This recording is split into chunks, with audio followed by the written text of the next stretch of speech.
Mesdames, Messieurs, bonjour. Bienvenue à la revue des grandes unes de ce lundi, première édition de début de semaine. Allons tout de suite en queue avec la revue de presse. Démarrons par le quotidien Le Messager qui met en sa une face à la pression américaine. Paul Biya mendie le soutien de Macron. Alors que Washington accentue la pression sur le régime, le chef de l'État est depuis hier en France pour tenter de trouver auprès de Paris une béquille. Législative et municipale aux urnes le 9 février, écrit au journal Le Messager qui parle ainsi de la convocation du corps électoral qui a donc eu lieu hier sur un décret du président de la République. Le RDPC en difficulté dans le Bayoré. Le journal parle aussi des hommages aux victimes de Ngouaché. Polémique des conducteurs de corbillard en colère. Polémique autour de la gestion des 200 millions de francs CFA débloqués par le président de la République. Le quotidien La Nouvelle Expression met en sa une municipale et législative. Le Nord-Ouest et le Sud-Ouest hors jeu. Pour une fois que l'opposition est d'accord avec le pouvoir pour renvoyer les élections, le temps régler la crise anglophone et de revoir le code électoral pour éveiller l'éternelle crise post-électorale. Depuis 1992, le président de la République a choisi de foncer tête baissée.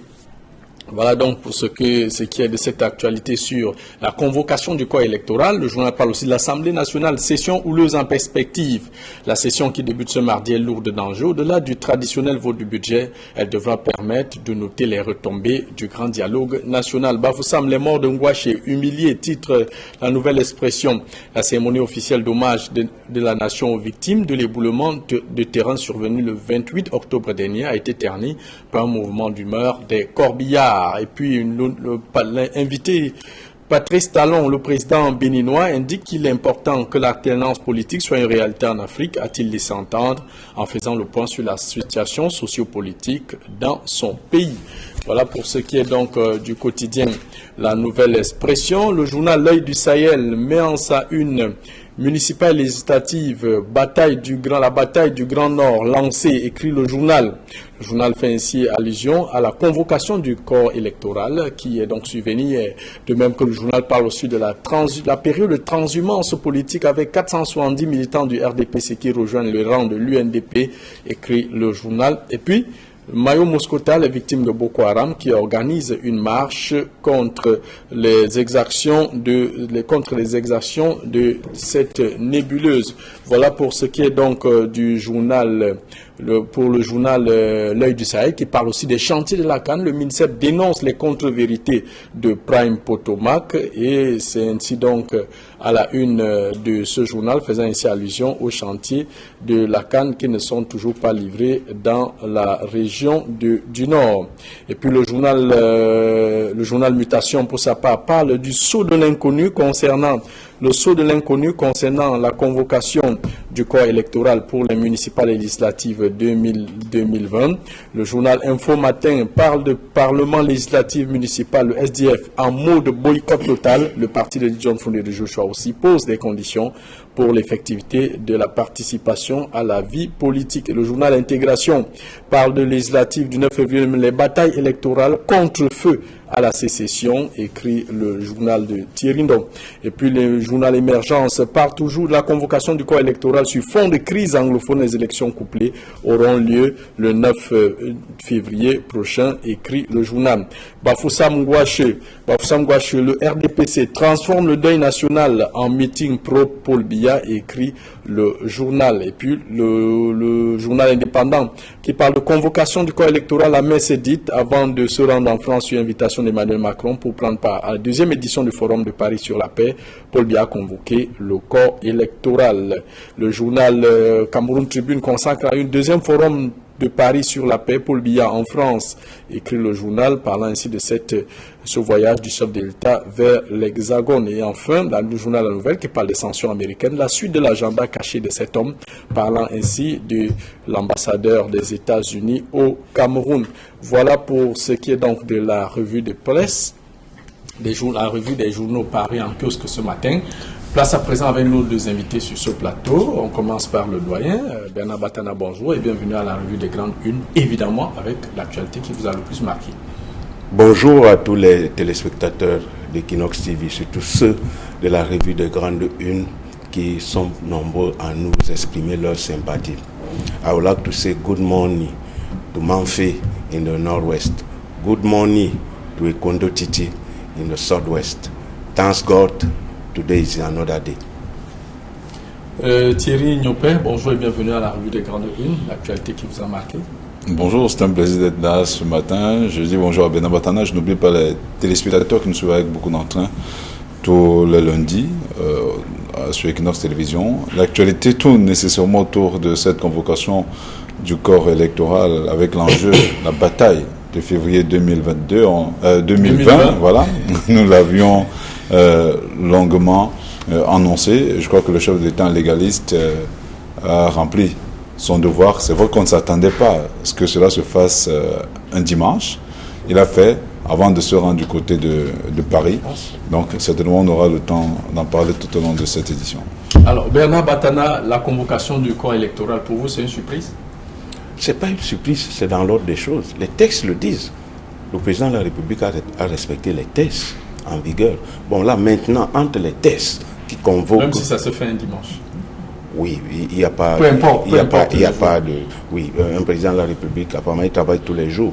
Donc, entre les tests, entre la convocation du corps électoral, qui est en fait républicain, parce qu'il a respecté les lois de la République, qui stipulent que, voilà. Bon, maintenant, entre la convocation du corps électoral et l'effectivité des élections sur le terrain, il y a ces deux choses différentes. Est-ce que, à l'état actuel des choses, à l'état actuel dans le nord-ouest et le sud-ouest, on peut organiser des élections qui soient crédibles? C'est la grande question qu'il faut poser. Et lors de la présidentielle, on a dit, ok, une élection d'un président de la République, la circonscription électorale est le territoire national. Donc une élection à gauche ou à droite vaut comme l'autre. Mais aujourd'hui, là, nous sommes au niveau des élections de proximité, des élections locales, où les circonscriptions électorales sont nombreuses et bien définies. Est-ce qu'à l'état actuel du nord-ouest et du sud-ouest, on peut organiser des élections?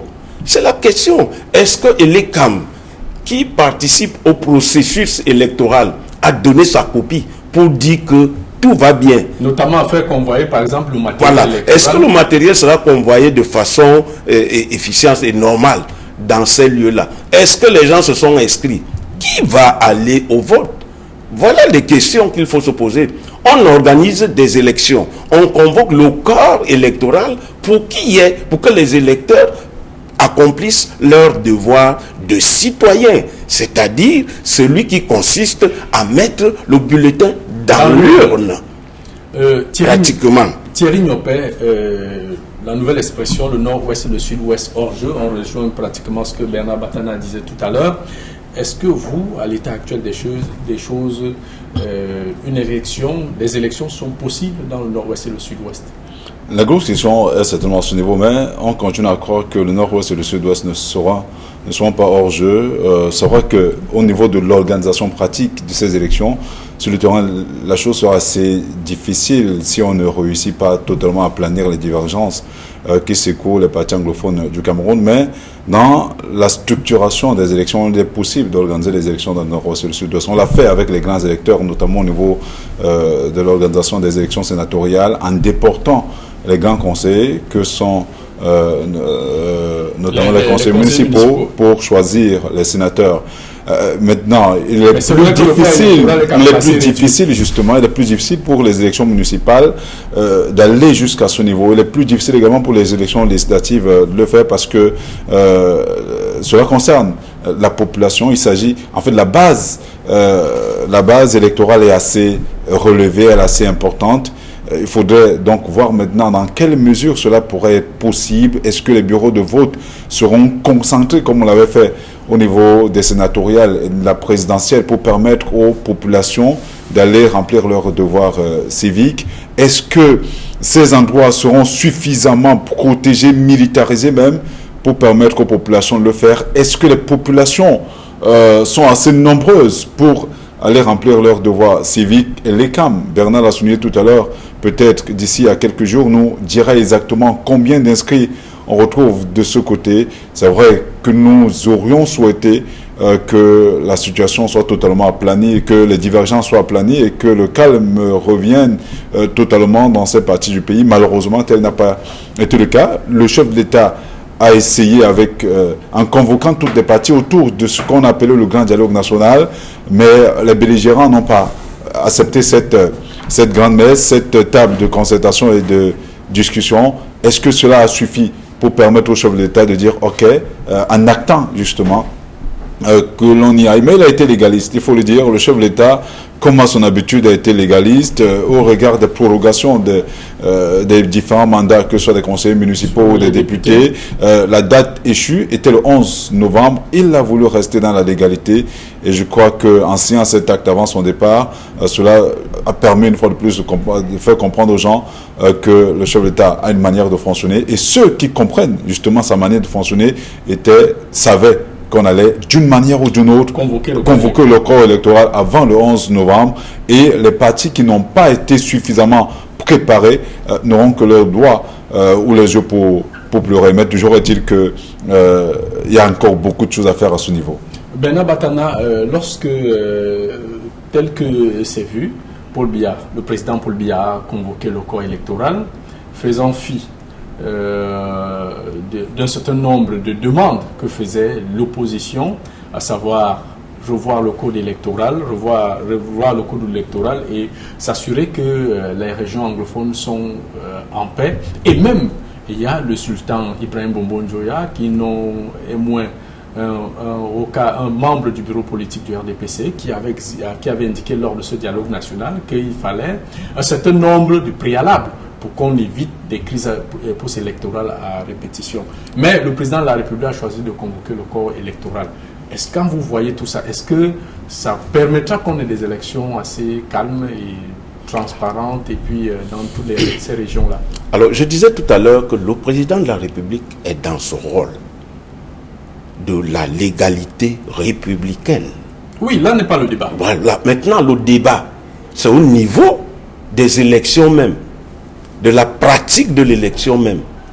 Vous savez, les élections municipales, comme législatives, confèrent une certaine ossature politique dans un pays. C'est à travers les élections municipales qu'on connaît le squelette politique et qu'on connaît qui est le leader de l'opposition, qui est le parti dominant, quels sont les partis dominés, Voilà, c'est à ce niveau-là. Si on veut créer une ossature politique crédible, fiable, qu'on veut avoir des élus qui soient d'une légitimité certaine, il est à craindre que tel que c'est parti, telle que la situation persiste, on n'aura pas des élections crédibles, du moins dans les régions du nord-ouest comme du sud-ouest. C'est là où on rejoigne les préalables du sultan Joya, aussi bien que des autres journaux. Par exemple, le messager, le député du SDF, l'honorable Jean-Michel, a parlé du nord-ouest et du sud-ouest comme étant hors jeu. Et un autre journal qui a parlé d'inquiétude par rapport à cette élection. Mais des inquiétudes, il y en a par rapport à cette élection. Maintenant, concrètement, qu'est-ce qu'il faut faire? C'est à ce moment qu'on interpelle maintenant la représentation nationale qui se réunit demain pour dire voilà une situation concrète. En tant que représentation nationale, qu'est-ce que vous faites? Est-ce qu'il y a grand chose à attendre? Qu'est-ce que vous faites? Oui, mais on doit tout attendre de la représentation nationale parce que c'est eux qui nous représentent dans les instances. Ils sont là pour parler en nos lieux et places. Ils sont là pour parler en lieu et place des électeurs du nord-ouest et du sud-ouest. C'est leur rôle. Ça peut faire bouger, cette session peut faire bouger. Mais il faut les convoquer par rapport à cette situation. Puisque plusieurs fois le SDF a posé le problème. Oui, mais on ne doit pas se fatiguer de le faire. Parce que la situation perdure. Parce que la situation perdure au nord-ouest comme au sud-ouest. La représentation nationale doit prendre ses responsabilités face à cette menace permanente de la paix dans les régions du nord-ouest et du sud-ouest. N'oubliez pas que les habitants du nord-ouest et du sud-ouest sont leurs électeurs. Qui sont d'ailleurs, beaucoup sont déplacés. C'est leurs électeurs. Mais ils doivent ménager. Ils sont là pour ça, la représentation nationale. Thierry Nyopé. Oui, non, j'apprécie la sagacité de Bernard Batana, mais en réalité, il vient encore dans une sorte d'utopie, parce que le rôle d'une formation politique, c'est d'arriver au pouvoir et de s'y maintenir par tous les moyens. Il se trouve malheureusement que c'est le Rassemblement démocratique peuple camerounais qui contrôle le Parlement et qui contrôle d'ailleurs le Sénat, au-delà même du Parlement, qui contrôle les mairies sur le terrain à plus de 80%. Donc quand on regarde cela, le RDPC manœuvrera jusqu'à l'impossible pour se maintenir au pouvoir et continuer à garder et à protéger ces acquis-là. Ce qu'on ne dit pas beaucoup au Camerounais, c'est que c'est vrai que le chef de l'État n'en a pas parlé, mais la Constitution permet d'organiser des élections dans 8 des 10 régions du Cameroun et en mettant les régions qui sont, entre guillemets, en crise ou en guerre.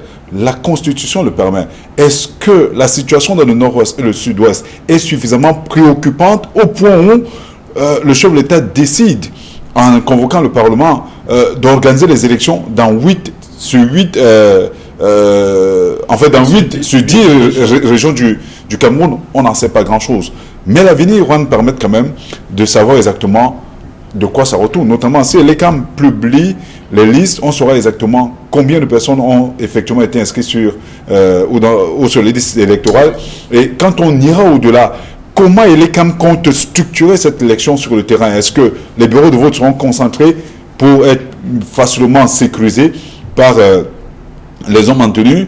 Est-ce qu'on va créer un corridor de sécurité pour permettre aux populations d'aller voter? C'est pour cette raison qu'il aurait été judicieux que l'on aplanisse cette divergence. Et je continue à dire... Avant d'aller à l'élection. Effectivement, mais je continue à dire que le gouvernement de la République s'est essayé. En convoquant le grand dialogue national, il était question pour toutes les parties prenantes. C'est pour ça qu'on avait convoqué les hommes en tenue, le gouvernement, on avait même convoqué les sécessionnistes pour qu'ensemble, l'on discute autour de la question de la crise anglophone. Comment faire pour résoudre définitivement ce problème? Enfin, parce qu'on voyait justement ce profil à l'horizon, cette élection-là. Mais il se trouve malheureusement que l'autre côté n'a pas voulu de cette paix durable-là. Maintenant, face à cela, est-ce que l'État doit cesser de vivre? Est-ce que la nation doit continuer d'évoluer? Non, le chef de l'État a pris une décision qui est républicaine et je crois qu'elle mérite d'être saluée une fois de plus. Thierry, au-delà de ça, au-delà de ce que vous venez de souligner,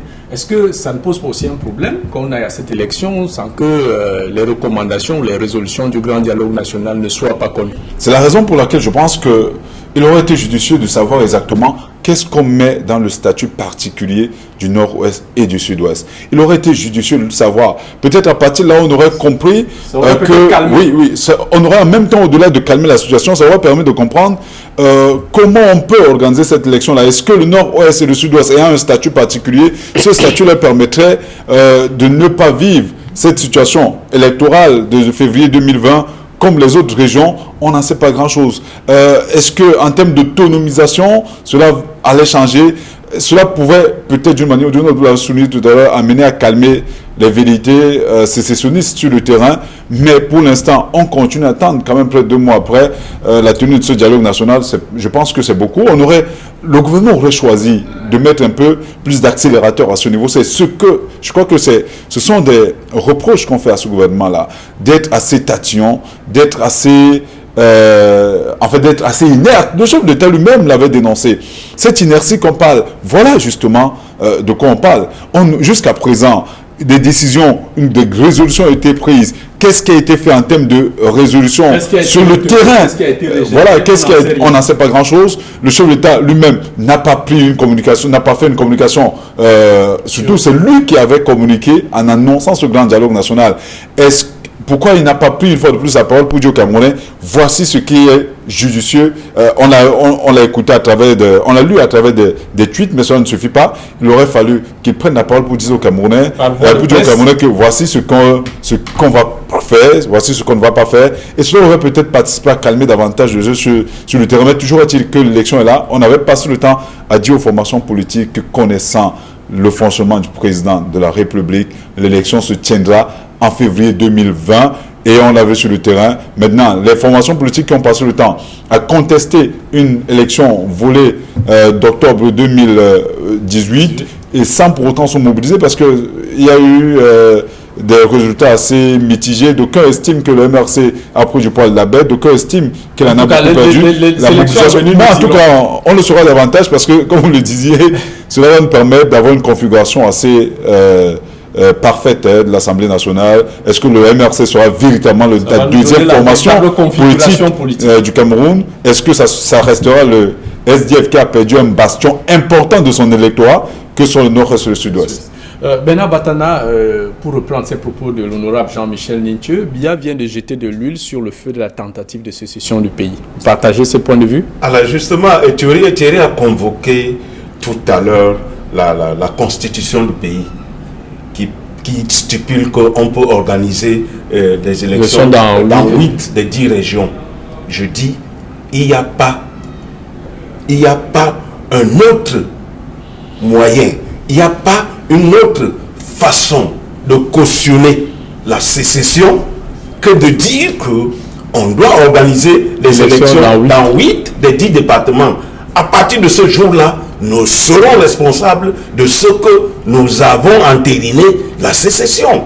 Moi, je pense que quand on organise une élection, il faut qu'elle soit équitable. Sur l'ensemble du pays. Sur l'ensemble. Et que tous les candidats aillent avec les mêmes chances.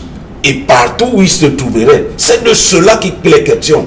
Et c'est à ce moment, et à ce moment seulement, qu'au sortir des élections, on aura des élus crédibles, des élus qui jouissent d'une certaine légitimité populaire. C'est de cela qu'il est question.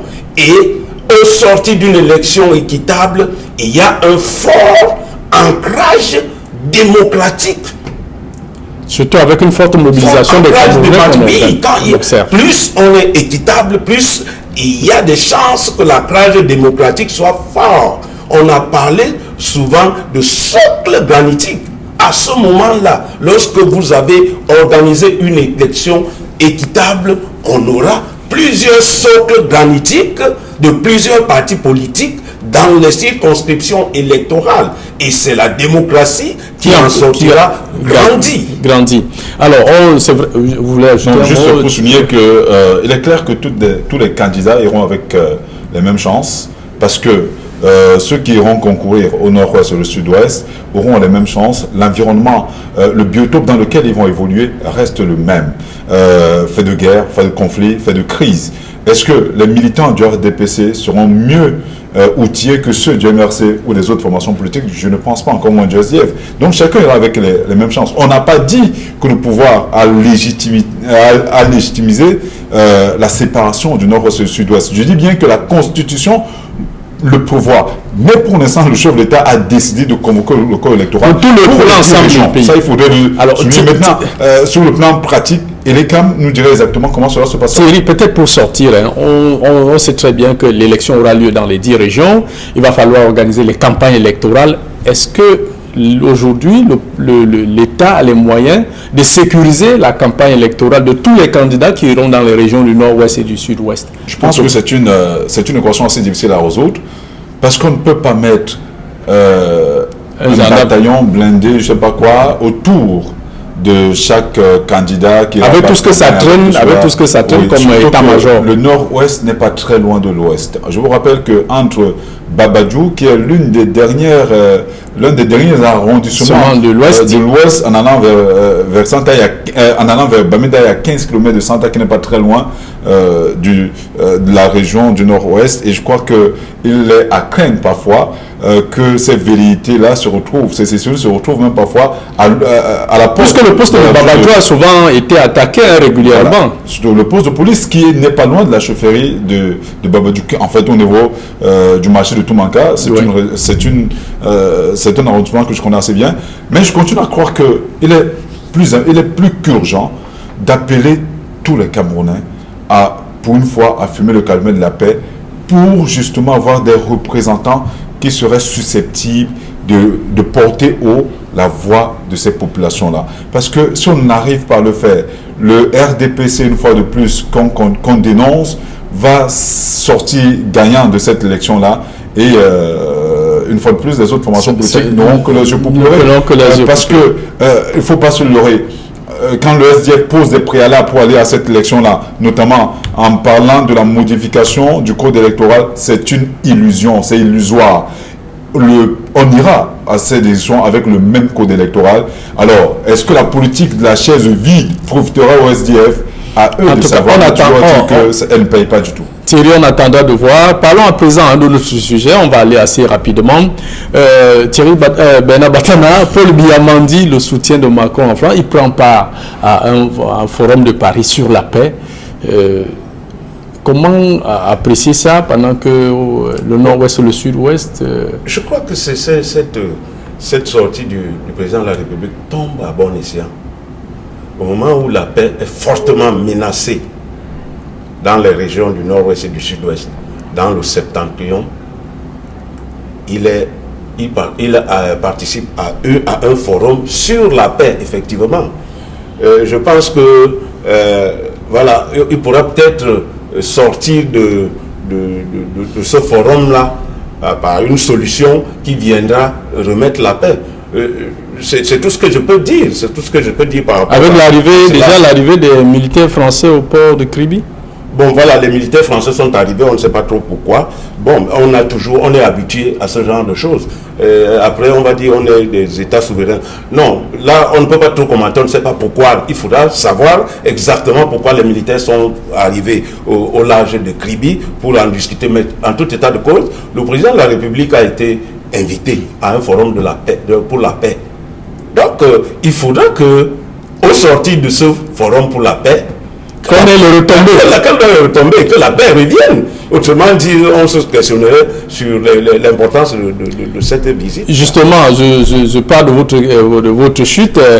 Thierry Niopé, le journal Le Messager, qui indique plutôt que Paul Biamandi, le soutien de Macron, on a parlé de forum de ce deuxième forum sur la paix, il va là-bas pour mendier le soutien de Paris face à la forte pression américaine, les sanctions économiques et tout ça. Est-ce que quelque part aussi, ça ne fait pas partie des retombées officieuses?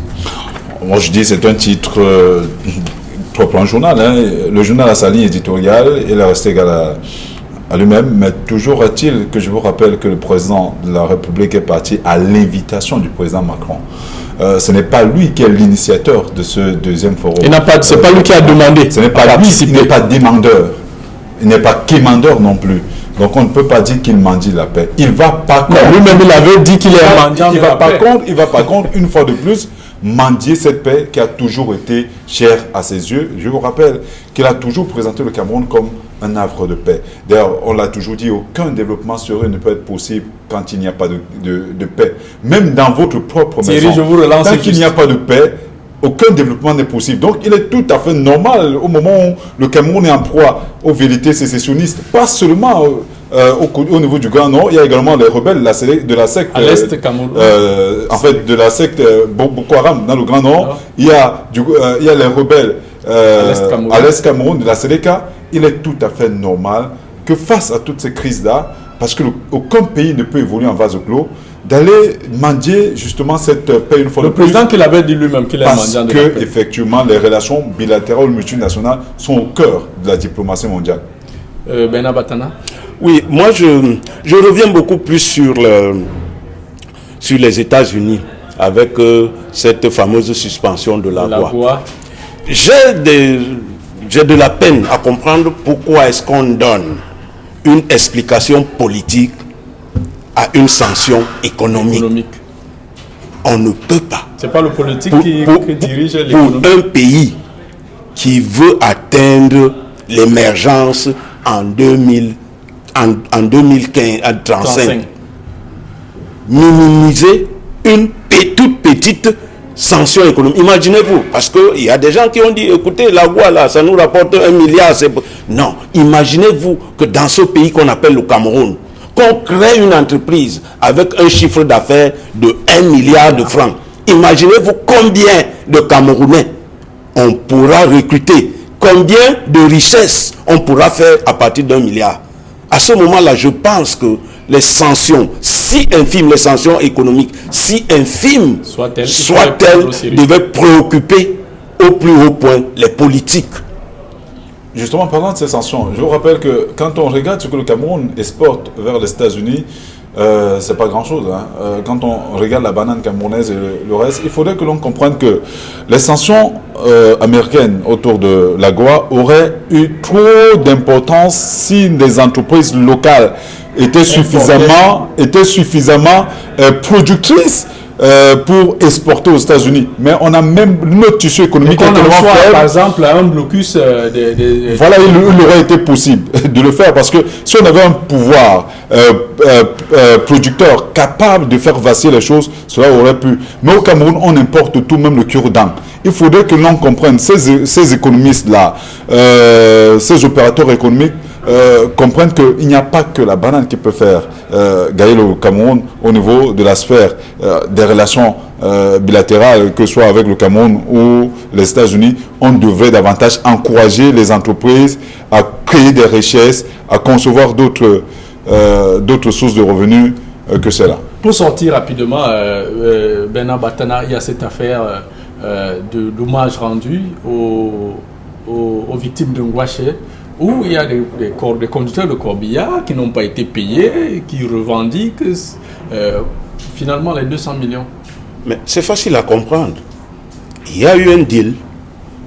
Les conducteurs de corbillard se sont entendus avec les organisateurs qui soient payés à hauteur de 100 000 francs. Et ce sont les autorités. Mais qu'on les paye à hauteur de 100 000 francs. Il y a certains qui n'ont même rien eu. Mais je ne sais pas pourquoi est-ce qu'on doit... Ils se sont entendus. Les organisateurs, il y a eu certainement de l'argent. Les organisateurs ont dit, écoutez, on vous donne 100 000 francs, transporter les dépouilles. Mais ils n'ont qu'à donner 100 000 francs, comme ils ont convenu. C'est simple. Inutile d'organiser une manifestation qui ne valait pas la peine. peine. Thierry, juste un mot pour sortir.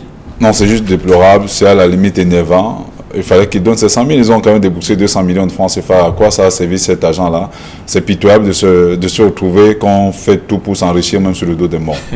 Dans tous les cas, à la suite, il faut indiquer que sur instruction du gouverneur de la région de l'Ouest, le préfet de la MIF les a reçus. Ils ont reçu chacun 50 000 et on a promis de payer le reste après le service rendu. Madame, Monsieur, nous sommes arrivés au terme de cette édition de la revue des Grandes Unes. On va reprendre la pensée du jour avec Feu Ernest Wandier qui disait « La vérité, c'est la seule chose qui voyage sans passeport ». Madame, Monsieur, c'était tout pour cette édition de la revue des Grandes Unes. Rendez-vous demain pour une autre édition.